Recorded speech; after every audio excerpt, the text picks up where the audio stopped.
The future is now. It is a strange thought, isn't it? We spend so much of our lives looking forward, peering into the misty distance for a time when things will finally be right. We treat the future like a destination, a far-off city we must journey towards with great effort and careful planning.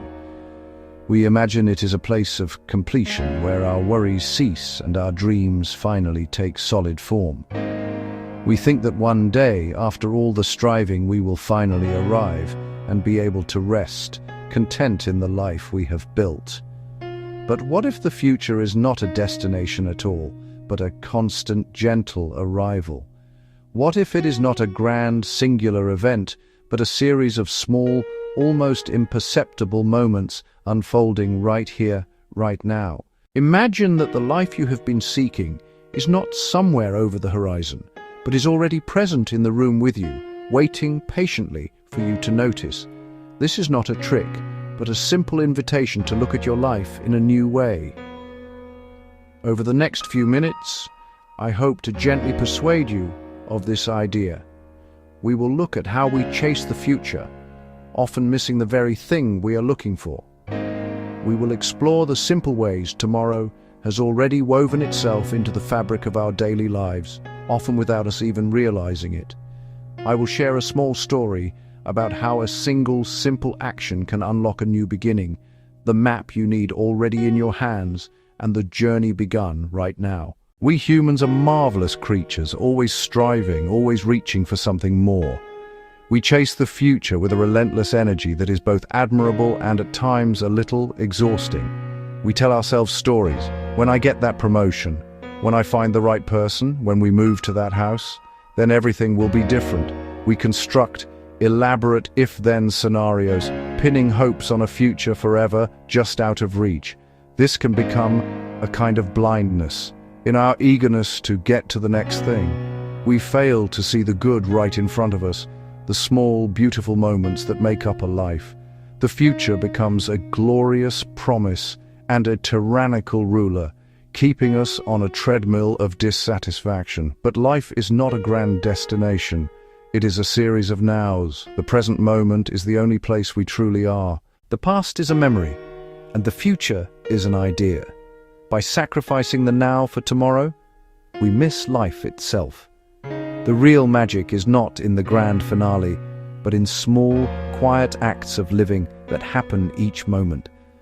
The challenge is to stop running long enough to notice, to breathe, to look, to feel what is here, right now. If we stop chasing and simply look, we begin to see the future arriving in small, wonderful ways. Think of a sunrise, hues of pink and orange and gold. In that moment, a quiet hope fills you. That feeling is a piece of the future you were waiting for. You anticipate momentous news. Then the phone rings.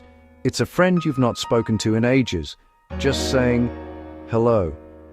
In the conversation, a small idea, an unexpected opportunity, opens a new path in your mind. The future didn't arrive with a drum roll. It stepped quietly into your life through a familiar voice. Watch a child absorbed in play, pure future. In their laughter and curious eyes, a whole life unfolding, growing here and now. These are small, subtle shifts, the future arriving not as a tidal wave, but as a gentle tide, always happening around us if we cultivate noticing. The future is not just something that happens to us. It is also something we hold. Not long ago, a world map, a library, a way to speak to anyone sounded like science fiction. Yet, here it is in your hand. The future is built through small human connections, tiny acts of kindness that plant seeds for a better tomorrow. They create ripples of goodwill.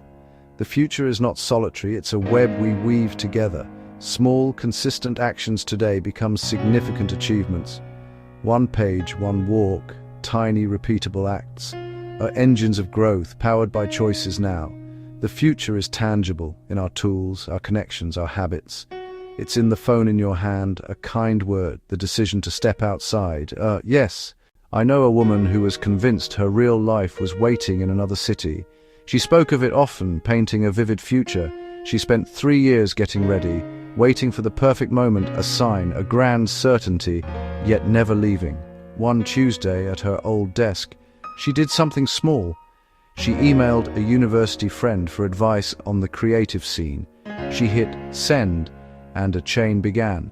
Advice, an introduction, a conversation, a job offer. Within 2 months, she moved. Her future was unlocked not by a grand plan, but by one small action. The future wasn't waiting in a distant city, it was hiding in that email, waiting for her to act right now. How we see the world shapes the world we see. The future is also a way of seeing. You can view Tuesday as just another day, time to endure until the weekend, or as the start of something, a collection of moments, each a tiny doorway. If you look for what's missing, you'll always find gaps, walls that feel insurmountable. But if you look for what is present, for what is possible, you notice the skills you do have, the small pleasures, the one person you can help today. Ask, what small thing today feels like a piece of the future? What tiny habit could I begin now? What small kindness can I offer? These questions train your eyes to see the future in the present. So we can live with both hands open, one to plan the days ahead, set goals, make lists, hold our dreams, and with the other to touch the world as it is, giving full attention to a single living moment. Change can be loud on the news, but mostly it's quiet and personal. In a conversation, a learned skill, a kinder choice. You won't see the whole road, but the pieces are scattered around you now. Start small, learn one thing, offer thanks, help one person, sit in silence and breathe. These acts pull the future into today. Now, look around, notice one small bright thing. The future is a quiet, humble guest at your table. It is already here. Now, what small thing will you notice?